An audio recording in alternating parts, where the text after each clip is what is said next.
Hello, everyone. Welcome back to another episode. Last week's episode was fire. I don't know if you enjoyed knowing about Tunisia, knowing about their cultures, and I don't know what was the name of that boy. What was the name of that boy?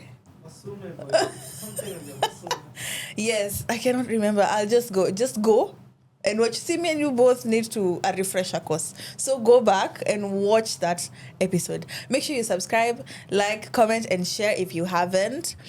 And yeah, that's literally the housekeeping for today.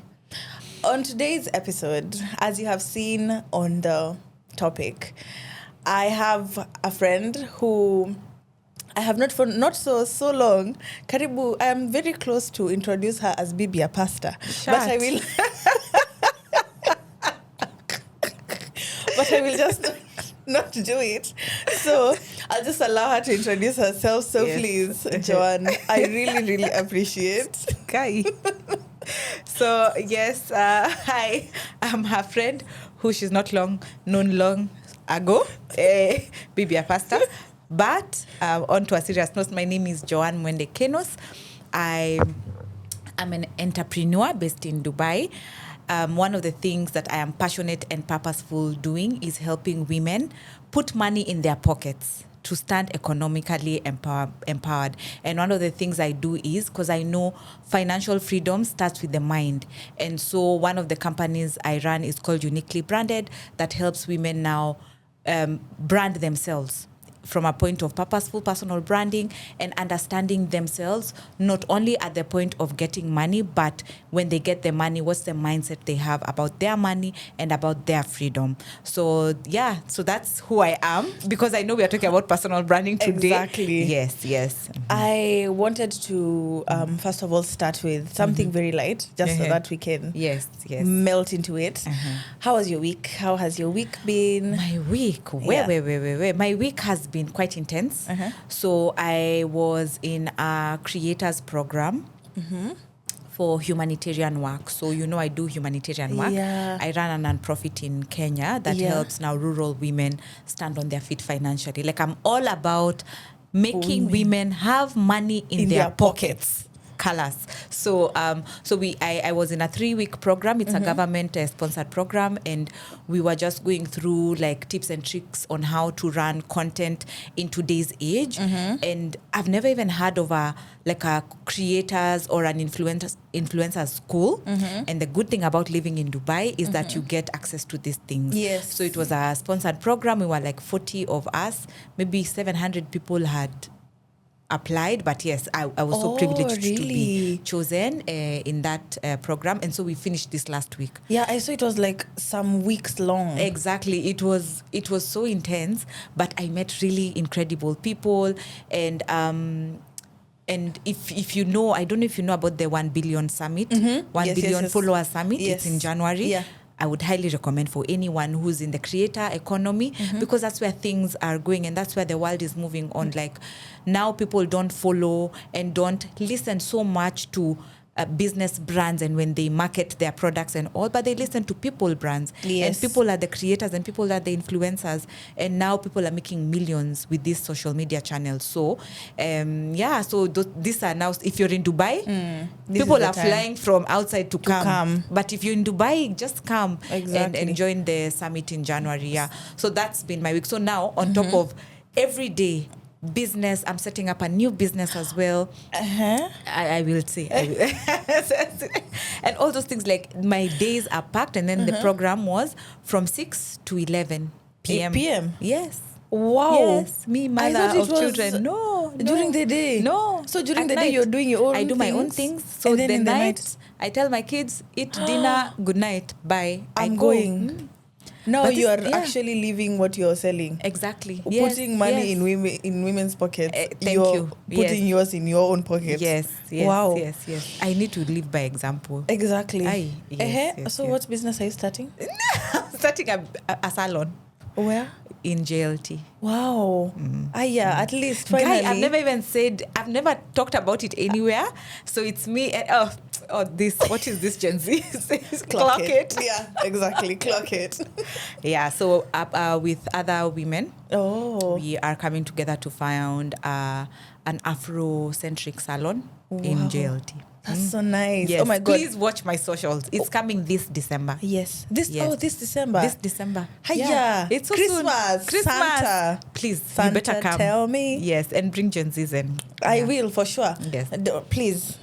Please, my subscribers and my followers, make sure you go. Watch out for this space. I'll be sharing on my socials, on her socials as well. Yeah. I will link the page, her page, so that you can follow through and see what they're going to set up. Yes. What has been the highlight of the week? With all the hustle, I think graduating, finishing the program. The creators. Yes, finishing the creators program. It was so intense. So I was really grateful that I graduated and I finished. And with my business, honestly, like a lot happens in my life. I was very shocked that I went every single day of that program. I didn't miss a day. I used to go kind of late, but then I went every day.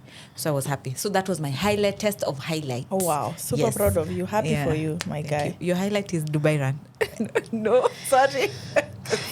Why are you trying to make I'm not triggering you. Yeah, you're just triggering madam. me on this episode. You want tears to be flowing. Sorry, no, you just because I have suffered in this country. Today, my road.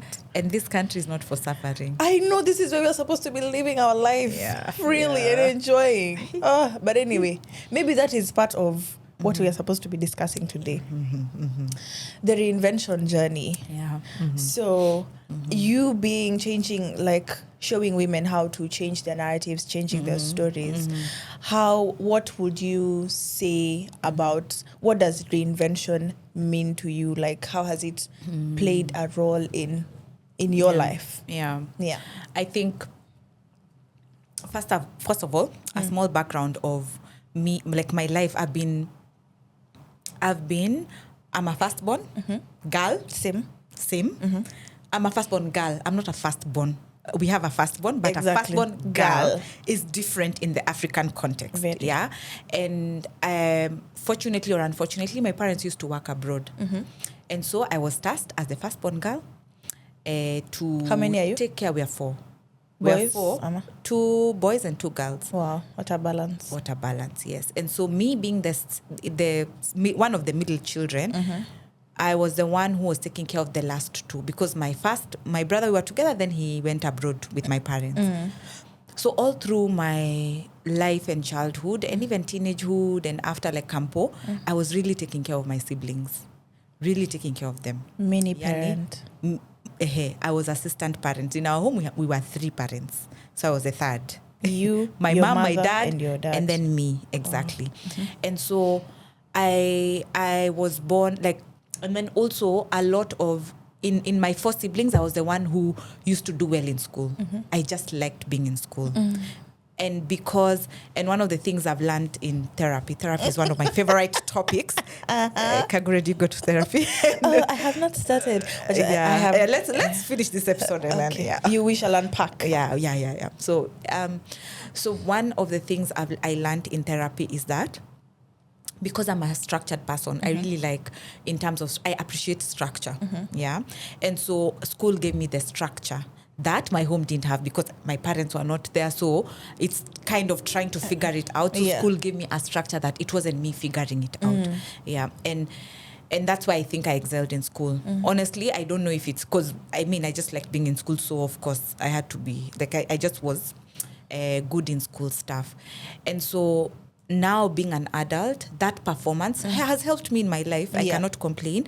But then now it's because I was a performer and that's what I felt that I was being seen for. People see me for being a performer and being a chopi and being, so you really mathematics in and because of that clap. Yeah. She's done. So after that clap, the next clap and the next clap. Yeah. And that's how I saw like my dad because my dad used to be a chopi in his era. And so he's like, this is the child like me. This is my daughter. The rest, this one. This is me. This one, exactly, and which was not a good thing for my siblings.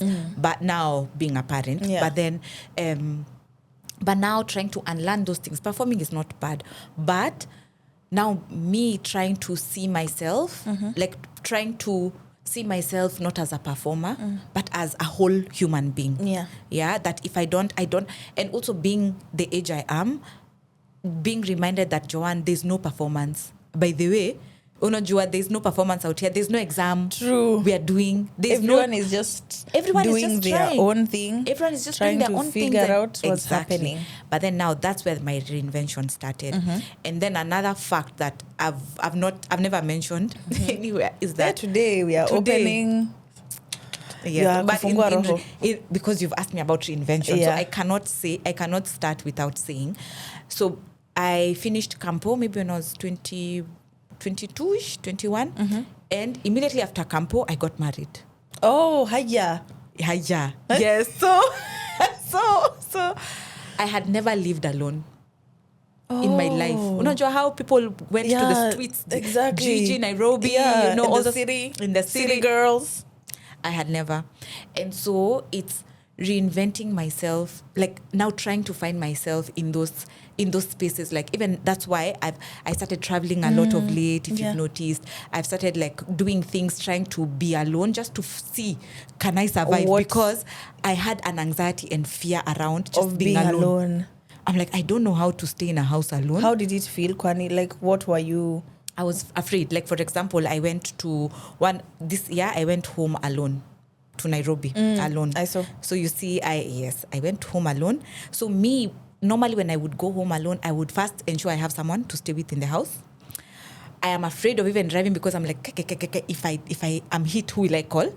If they stop me, if the police stop me, what will happen? If they take me to jail, then like, who will help me deal with this situation? Catastrophize, being alone. If I lock the door, someone will knock, and then ikwe wezi, thieves. What? So, yes, and it's a thing. Like, thank you. You know, me. You don't know. To be honest, I feel like I wouldn't relate because I was growing up with brothers. My brothers now, they stay together. Now I am alone because my mom is, because you're the only girl. Exactly, I'm the only girl. My mom is working. My brothers are together, playing together, watching stuff together. I am raising them, so I'm used to being alone. This year I went to Georgia alone, and I was like, I'm having the time of my life. So now you see. Thank you. So everyone's journey is very unique, and that's why I mentioned. So now coming to the reinvention I was talking about is now how can I even see myself without performing to anyone? Because it's affecting how, for example, I was in a very high pressure multinational job, and it was very high pressure, and there you have to perform. True. Extra perform. Yeah. So now transitioning to business, I'm like, is that how I want to run my business? Is that how I want to coach women who I'm working with, that you need to be always grinding nini and all that? Hustle culture.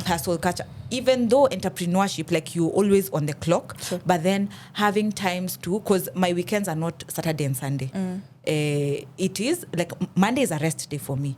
So Mondays, I say I'm resting, but I know maybe Monday at night, I had the program. I'll go until 11 p.m.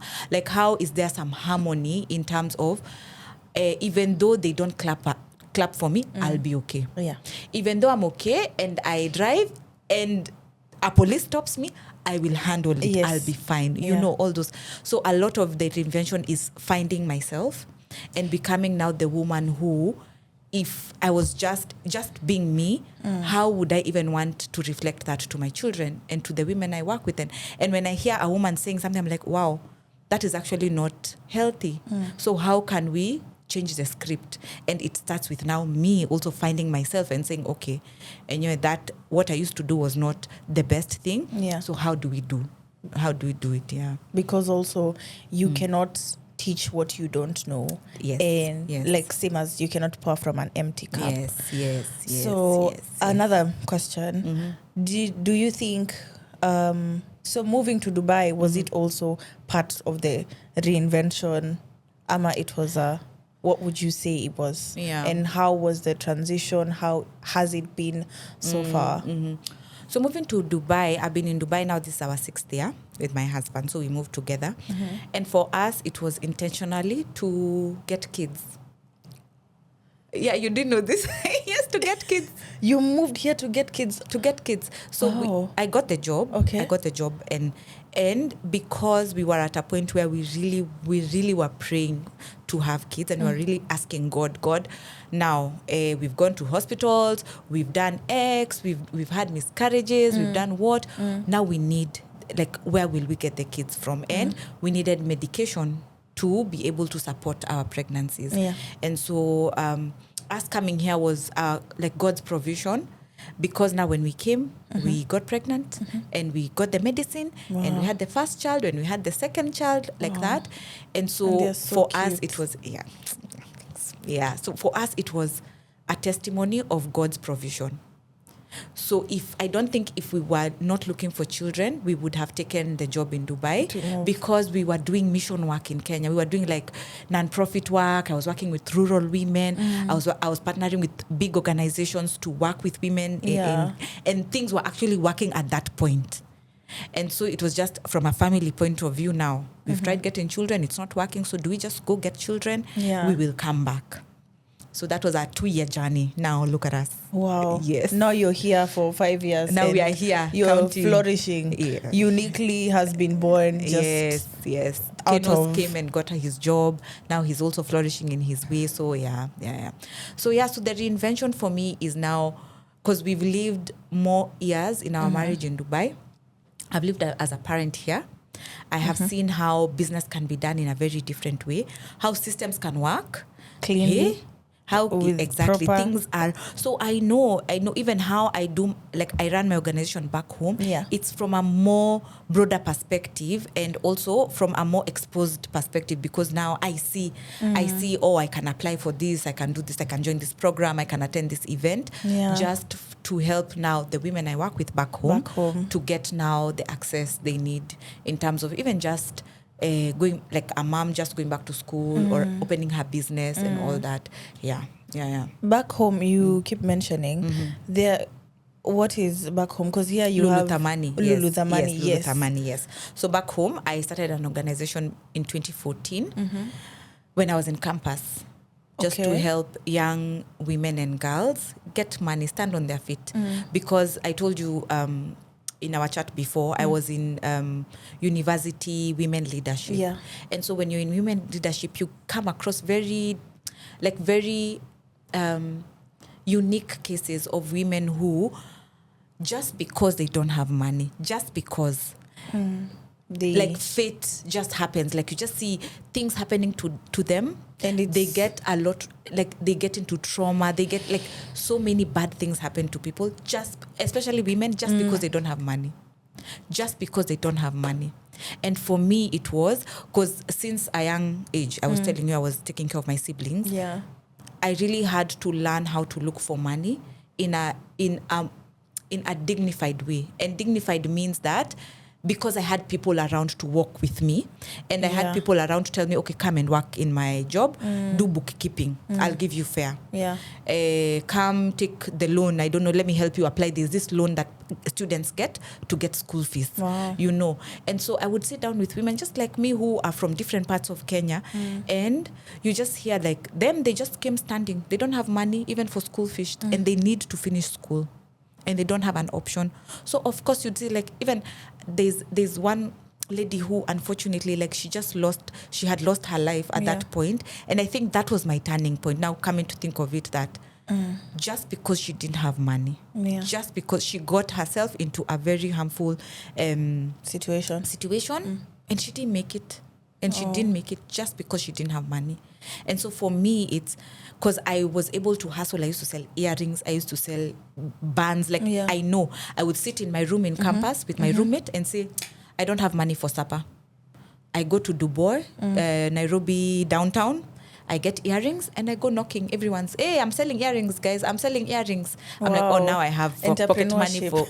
I have pocket money for the week. Exactly. So just because I had someone to work with me at that point, I always say I would also want someone to work for you to work with them, and to shed that light that I might not give you even the money itself, but I will change your mindset on how to handle your money, such that on a rainy day you will know how to pull yourself out. You will know how to pull yourself out. And now as a mom, that is more important than anything else, like in terms of just having, now you might see you have money, but things can change overnight, that the money you thought you had was in someone else's account. And they were running it dry. And you don't know. Yeah. And I've met women as well who have an illusion that there's money until there's no. Breathe in, breathe out. It's a tough topic, exactly. Oh and my so God. I meet women out here who, whether it's a stay-at-home moms, whether it's the woman who got children, and then sometimes you don't work in workplaces that would allow you to Support stay, you to be a mother. And when you take your maternity leave, that you can just go back to work like that. Yeah. Or you said, I will support my children for this time, and then I want to go and do something with my life. Then you come back, you're like, what do? I don't have the skills. I don't have. And for me, it's to tell them, no, you have the skills. Nani, you've been multitasking in the house, you've been organizing, you've done operations, all these things you've done at home, unpaid jobs, voluntarily jobs, Yeah. It's how do we brand you so that you're able to sell yourself. But it all starts in the mind. If you don't see yourself that way, someone cannot see you that way. True. They cannot. So that's you might think I give women the money, but no, I help them see themselves in a way that they will receive the money and they'll change their mindset about money. Because how you see yourself is how people see you. That's such a way to look at it. Yeah. And now, since you've been helping women for like a minute, how has the type of woman that you have helped evolved over the time? Like, what are the women seeking now? Like 2-3 years ago, is there any difference to what women are now seeking? Yeah. So I think the women that I have worked with, I wish, and I know they would be okay for me to share their stories, but I don't know if I can share their stories. Of course. But I'll just give hypothetical. Yeah. That, I work with very different kinds of women. Yeah. And so from Kenya, like rural women who, there's probably women who got married early. Those early marriages and what. 16. That's what people know. Yeah. They were married early. Oh, they get married early. Oh, okay. And then what? Many programs will rescue them from marriage. Many programs will, maybe if the parents take her back, they'll take them back to school. But then there are this group of women who are 16 or 17 and they stayed in the marriage. Yeah. And they've been there. Right? Being there. And for them, you can't say that I want to remove you from a marriage because at that point, they didn't have an option. That's all they knew. They didn't know love. They knew hunger. Yeah.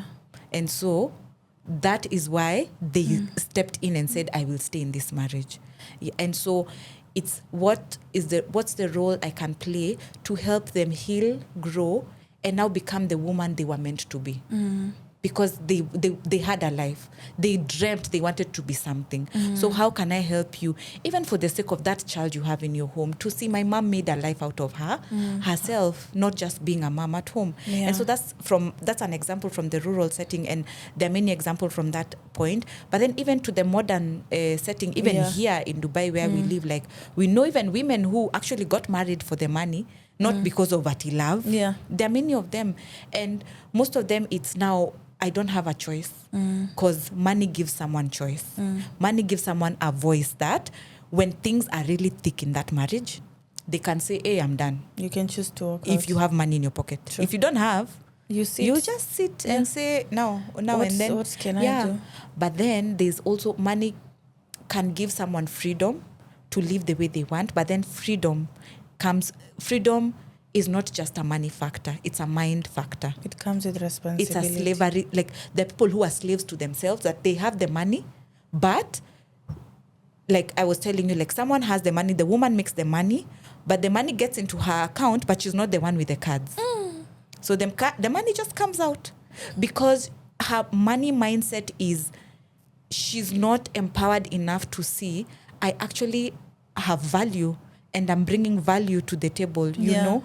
And so, the card can be with whoever, the spouse, the brother, the sister, and everyone. But what I'm driving at is that you have the freedom to live life in your terms as well, especially if you have the money capability and you can make the money, you know.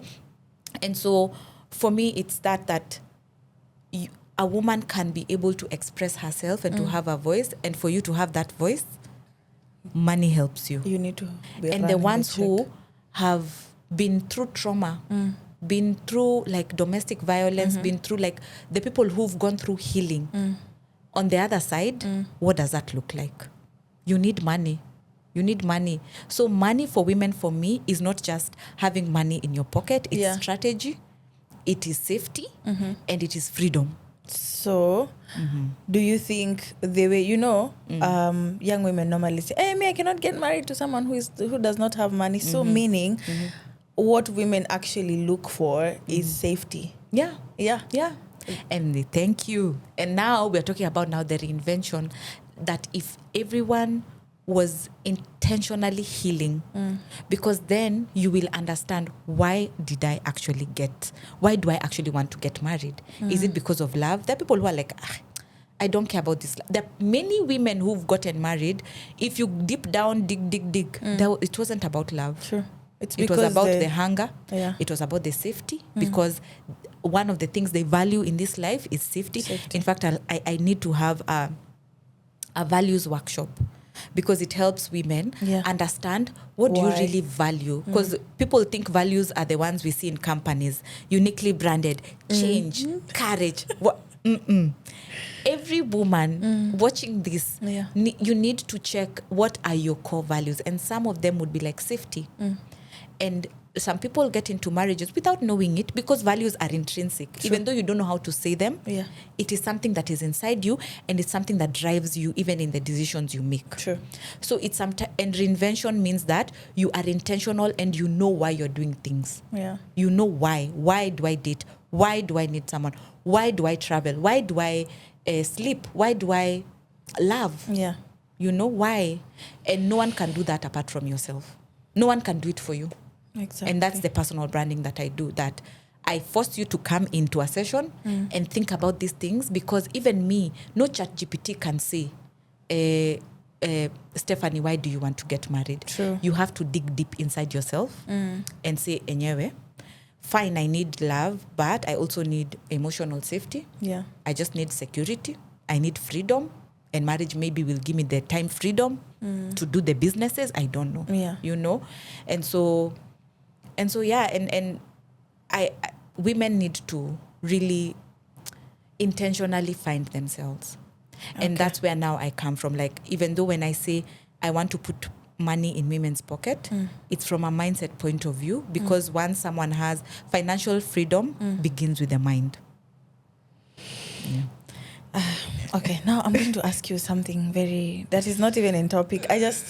We were having this discussion with my friend the other day, and we were talking about now how women have really been empowered, and everyone is talking about the woman. Mbona, do you feel like our boys have been put on the sideline or no? Or do you feel like we are still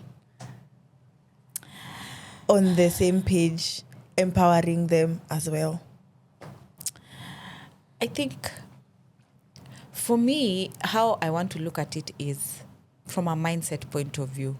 Because you can find a woman who's empowered, and I don't know what empowerment means to you, for example, or even in the conversation, the light empowerment came out with in the conversation. But for me, empowerment looks like the woman who has who understands her worth and is free to live a life in her own terms. Okay? And you would find a woman who has a PhD, who has traveled, she has money, but her mindset, she would still go home to probably a spouse who is not treating her so well. And she cannot talk, and she cannot say anything.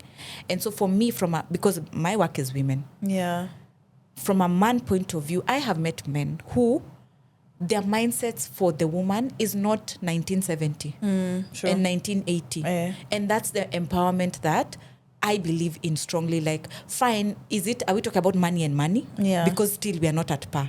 Because today, like, one of the things I was reading about yesterday is when a woman gets money, 80 to 90% of women use their money, especially in a home setting, for their families, and their communities. Yes. 80 to 90% of her income. Yeah. Men, it's 40 to 50%.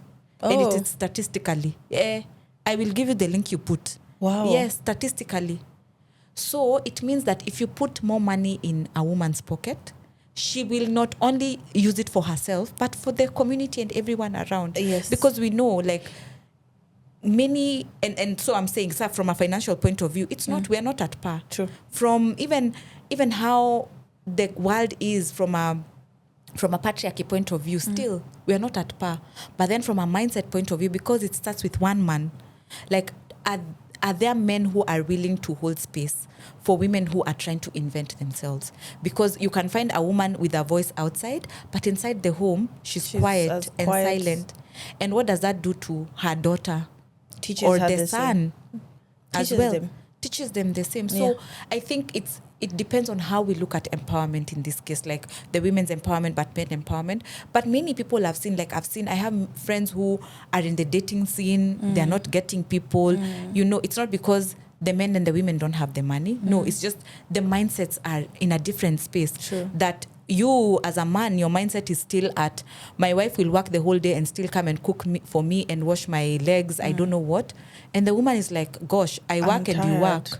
I'm tired and you're tired, so we can find help. Let's work together to figure out how we're gonna eat today. Yeah. You know, and not so many people have that kind of mindset. Exactly. Yeah. So it really depends case by case. When you come for premarital counseling, Oh my God. I don't know when that is going to be, but you have heard. Yeah. I need to be going soon. So please, guys, send your applications. The application is Stephanie Kagore. Okay? Please, as you have heard, I need to be on the chat very soon. So, what's the biggest lesson that you have learned since you moved to Dubai? What Biggest lesson? Yes. So, yes.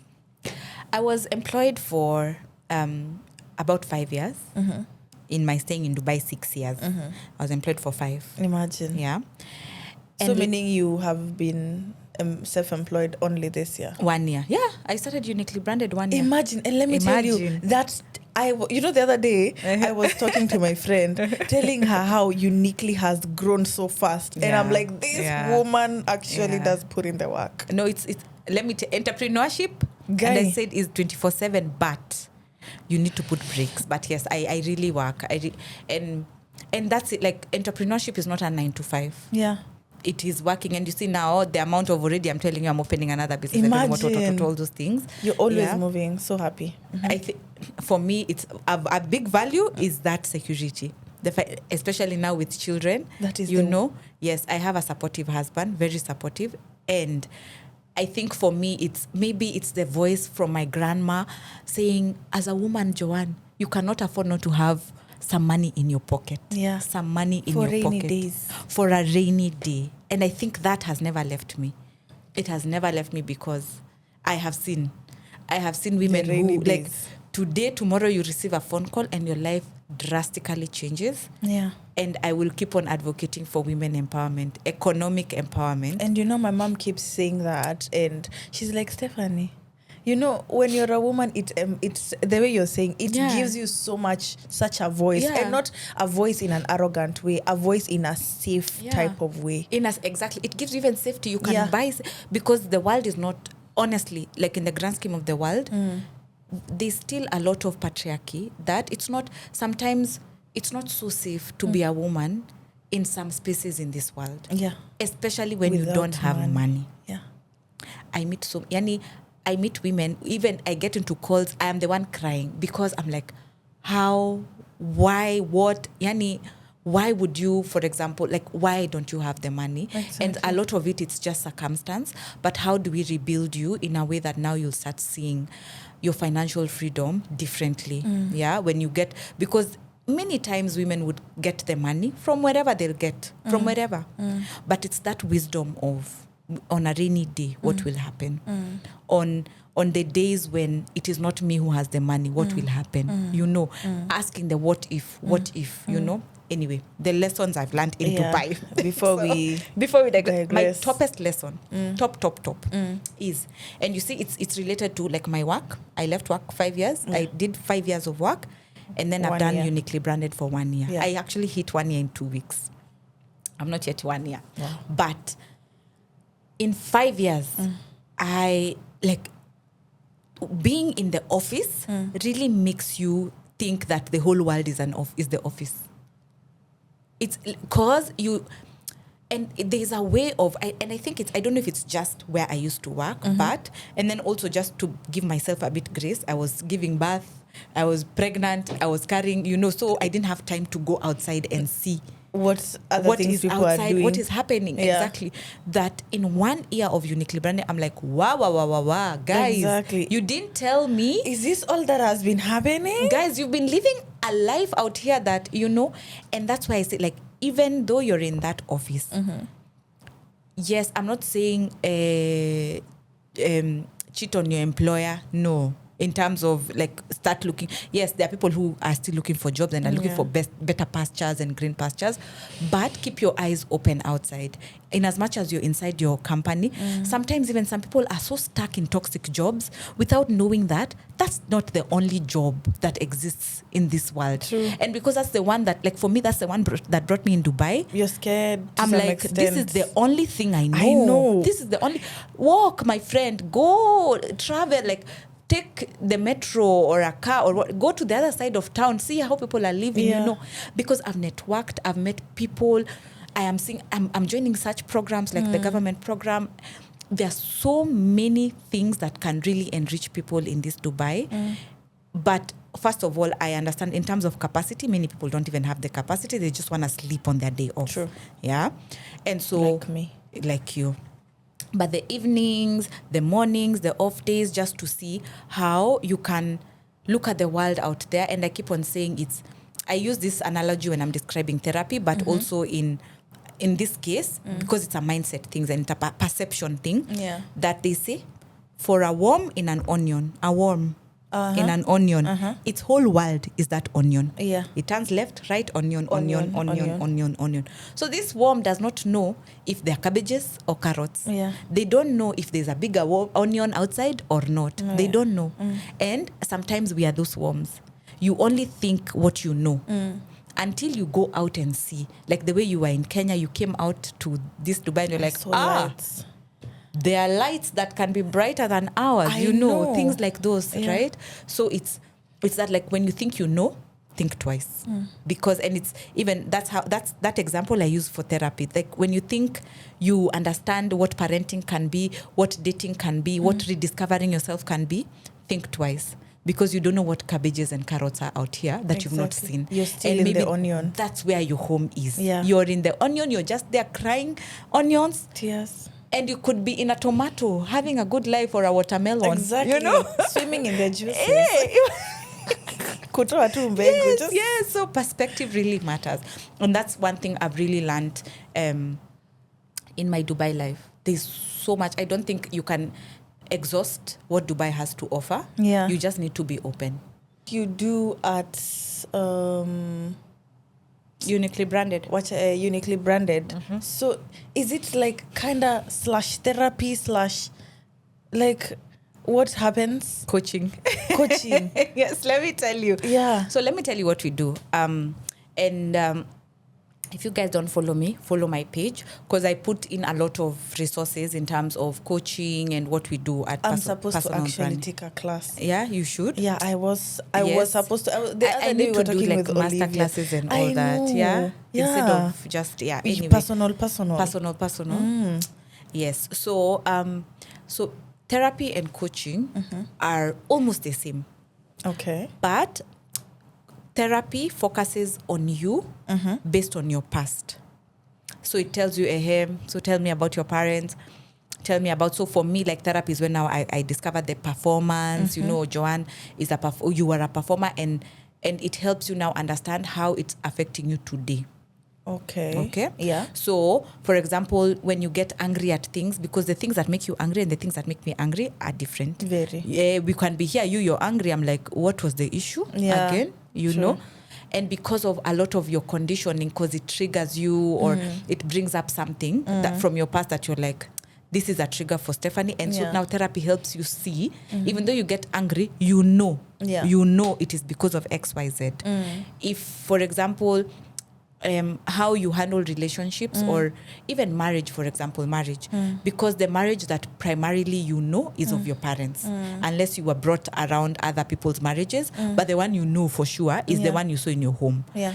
But therapy now tells you, that was not a very good example of marriage, or it was the perfect example.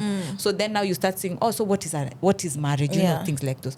Now coaching is now where you are today, how do we move forward? So therapy is, let's look back to where you are and how it's affecting you today. Yeah. Coaching is, where are we today? How do we move ahead? So what are your goals? So coaching gives you a lot of like agency and accountability. But you said you're gonna start a business last year in December. What's happening? Today we are in July next year. Yeah. What's happening? You know, maybe it's a mindset thing, maybe it's a belief thing, maybe can we unpack? So once you start with someone, and then follow up and then see. Yeah, coaching. People need, Wow. There are people who have, like, do coaching almost every month of the year. Because coaching really, because, like, for example, even that's why for, like, personal trainers, coaches in the gym, you know why you need a gym coach. Because when you go, even the reps, if you go, he says do 3, you would do 2, you say, hey, I'm done. I'm done. He's like, hey, you have to stand up, you know, and all that. And that's the thing now with the different kind of coaches we have. There are people who are just life coaches. There are people who are, like for me, I call myself a confidence coach, because I know for women, that is one thing that really brings them down in terms of confidence. And for me, it's, you said you want to get that promotion. Why haven't you asked for it? I'm scared of setting up that meeting. Why are you scared of setting up that meeting? What are the beliefs you have in your head? What's the worst that can happen? You know. And by the time we finish, we're like, okay, please put that meeting in your calendar, set it, go, prepare, you know. They're like, okay, good, okay, Fuchs. What's next time they come, they're like, okay, now I'm going for a meeting with our president in the UK, and I feel imposter syndrome. Let's unpack that. What's the worst can happen? No, you know, all those things. Now you must have been like, your therapy must be pro max, because you need to be helping people with their own problems. Yeah. Wow. No, but I also went through that same coaching. I went through personal branding. Someone did my personal branding. I went through all these things for me to be able, and I'm still on that journey learning, because I'm also rediscovering me. I've never been 32-year-old sitting today. You're so young. I'm so young. Gosh, but I'm the youngest, I'm the oldest in this room. But you're only 32. Yeah. Imagine. And yet you have achieved so much. I thank God. I don't know. Like, it's God's provision. Grace. And it's God's grace. Yes. I thank God. So that's the difference between coaching and therapy. And coaching. Yeah.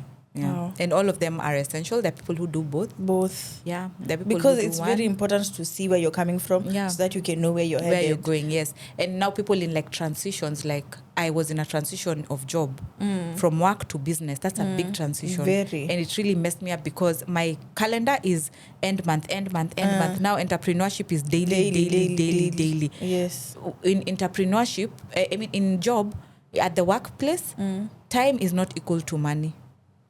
If you're paid 10,000, whether you work at night, in the morning, whether you work on Saturday and Sunday, whether you sleep at work, 10, you will get your 10. Yeah. Entrepreneurship, time is equals to money. True. So I see, like, I know if I send an email, I will see someone's respond, they book a session. Yeah. When I send, so it's the amount of time you put in, you will see it. True. Yes. So I think those are things that now, those transitions, there's no even school to tell you, a transition school. Coaching really helps in also, I've moved from an intern to a manager. I've moved, how is it affecting me? Because it affects someone mentally as well. Yeah, so that's the biggest transition I've had to deal with this year. Wow. Yeah. That's so much learning in a very few minutes. I Yeah. hope you people have learned something because for sure I have. Now, on to simpler and easier Things. Yes. Simpler and easier.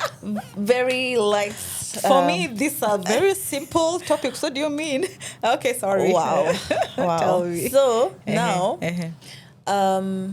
Christmas is Yeah. Jingle bells. Mariah is defrosting.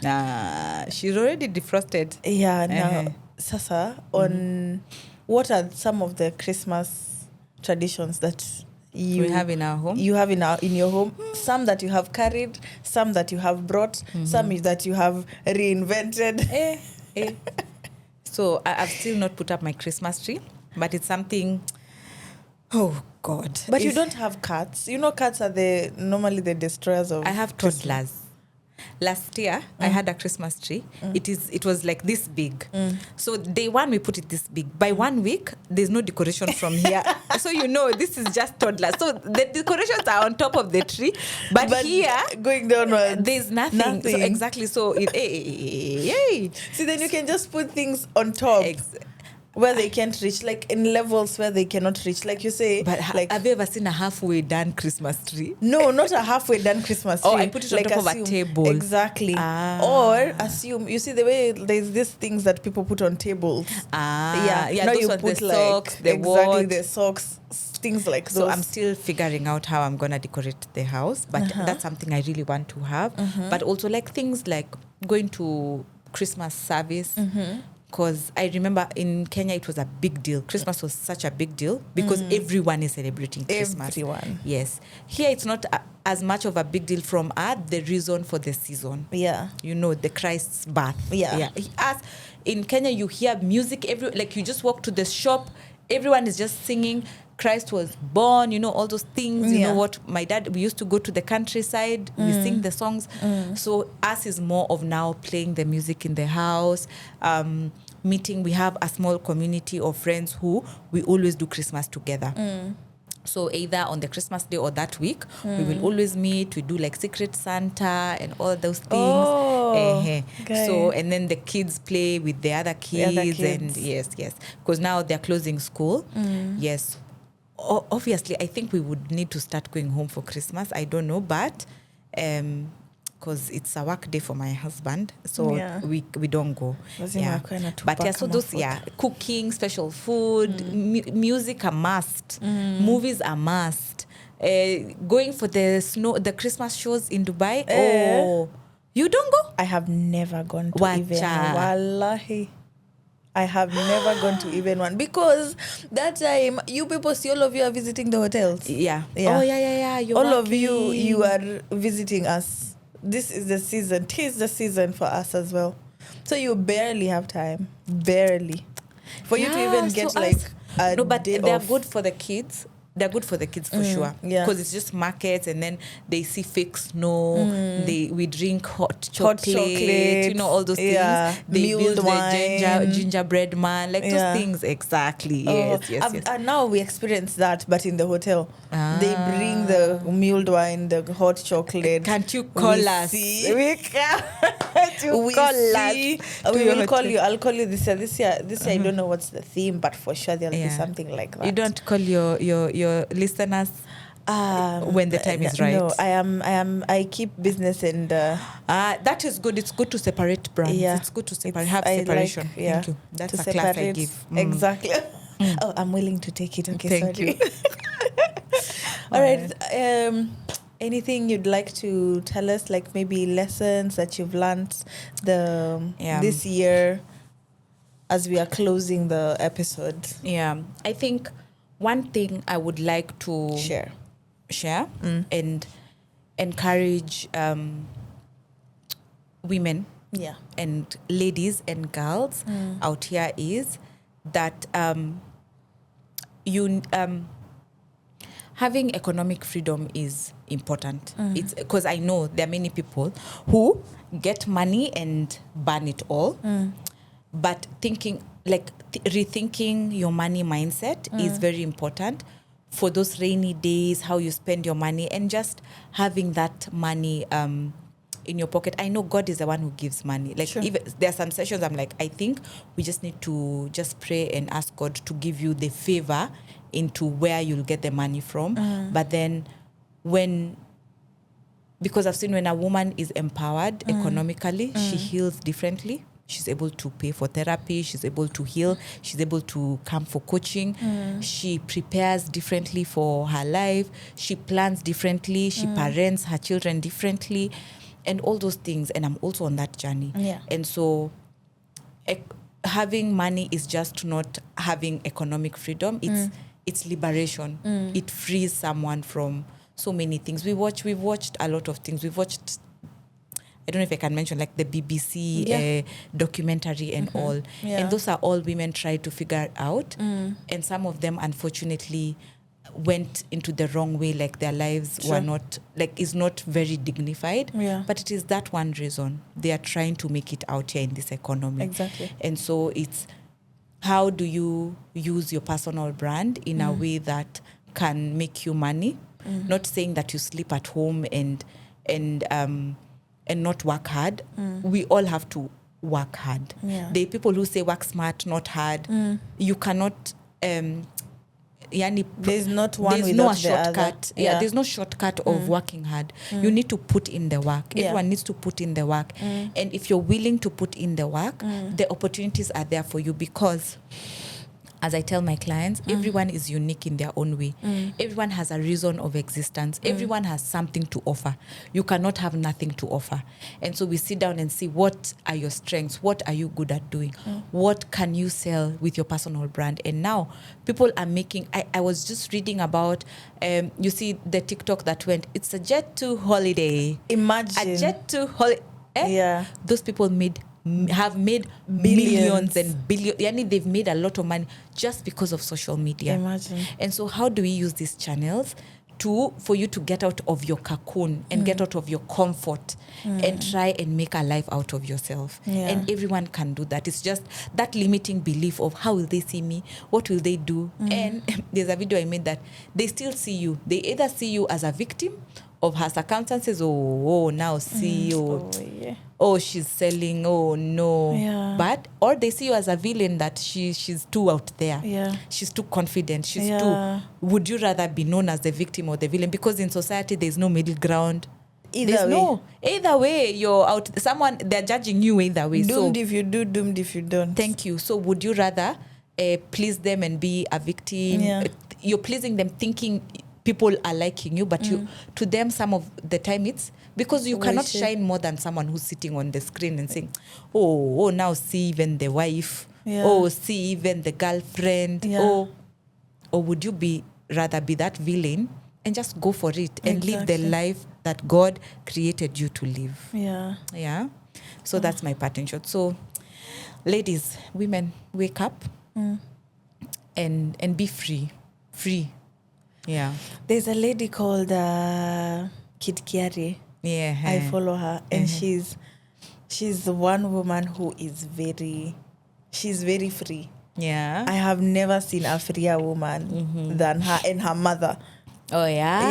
Yeah. Have you seen their? I've seen. Yeah. Oh, her mother they really give such amazing talks. There are some people that I really enjoy watching. But you see, she has her mother to shed the light for her. Exactly. You know, like, you don't grow also alone.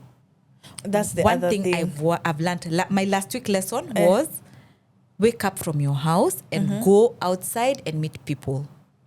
Because me, as much as you see me out there, I can stay home the whole week. I can stay at home. You might see me on social media, but I would be in my locked doors in my at house. Home, in your house. Yeah. But then there is the value of meeting people. There is the value of going out, getting out of your head, first of all, because sometimes you're just seeing social media does something to your head, especially if you don't know what you're looking for inside there. And even sometimes if you know, you just find corners in this social media, like, wow.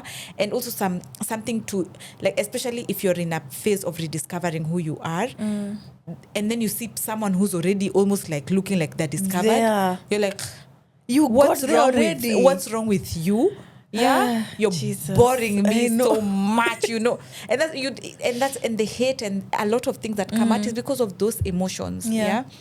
But a lot of things is wake up, get out, and do the work. Yeah. Go meet people, and you'll meet people who are like you, and they're like same, Yeah, guys, same.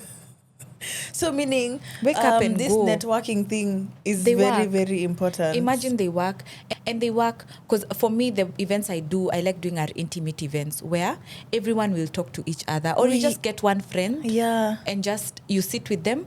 And you're just not in the house on that day. True. You take coffee and breakfast with someone who, and I really like having those. Not for me to even speak, but for me to open the forum for people to just come and meet. You had an event in Kenya. I had an event in Kenya and here in Dubai as well. I didn't see the Dubai one. I saw the Kenyan one. I didn't market the Dubai one. Because it was a mentorship session I needed to have with a businesswoman here in Dubai. All of a sudden it became a 40 people event and I didn't market it. I just texted, hey, you wanna come? Okay, I'll come with my friend. So we were, The one that you did with your friend KM. Lydia KM. Lydia KM. Yes. Wow, absolutely stunning. First of all, you were looking gorgeous. It was hard. So you do yours, a Joy and Janual pod. It's Joy and Janual, right? Yes. I did. I saw. Yes, I will. But now I haven't yet accumulated enough people. To do. No, but let me tell you, surprisingly, you have people. And many people come to events because they know you. And that's a text away. Yeah. And that's how because social media, for example, like even in the Lydia KM one, a lot of people came because they knew one of us, either of the hosts or maybe Lydia KM personally. And also because it was intimate, it was more of, would you come? Are you there? Because when you put it on social media, it looks, you guys already have enough people, so you don't need my sign up. So there's someone who's shrinked in their house saying, she's already had enough people. But when you text people and tell them, guys, come. When I go to DMs on Instagram, what are you doing? Come. Yes. Wow, maybe once we get to 500 subscribers, I will do a meet and greet. Subscribe. Yes, please subscribe so that you can see me in person. You know, you just see me on the camera. You don't want to see me in real life. I look lame. But you're doing a good job. You're doing a really good. With your work, with my you're here. Imagine. After marathon. You talk about determination. You are determined. I have a question. Do you think I'm confident? I think you're confident. You think I'm confident? Do you know, you just said, I'm your friend not long ago. So that is a big question to ask. With the little time that you have known me, would you say I'm confident? You're in front of the camera now. Yeah. So does that quantify as confidence? There are many pockets to confidence. Me, I'm not 100% confident. There are pockets of self-doubt I have, and I know I have. So I have mechanisms on how to boost that confidence in those areas. So the thing about even confidence in that way is realizing your weak spots and knowing how to boost your confidence when those times come.